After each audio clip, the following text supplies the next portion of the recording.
Hope you guys are doing well. Welcome back. So in this video, I'm going to show you that how you can use the apps section on the MyFitnessPal and how you can use these apps for your daily life, how you can get the benefit from these apps. So let's get started.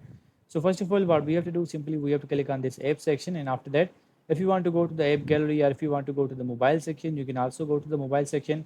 You will get the different types of app. As you can see now, the screenshots are also provided here. You can check out these screenshots. You will get these results like this: the calories remaining, the macaroni cheese. As you can see, these everything is provided here, that how you can use your food section, how you can use your exercise section, how you can use your report section in the app section. If you need more apps, you can also do that. You have to click on the app gallery, and in the app gallery you will be able to see the different types of apps as well. You can also use those apps on this platform as well. So as you can see now, this you can get this app as well, you can get this as well, these are you can get these all apps as well. You can also click on the second page, you will get the different types of apps here. So in this way you can manage your app section. In this way you can use the different apps on this platform. So I hope you guys understand this video, that how you can do this. So see you guys in the next video.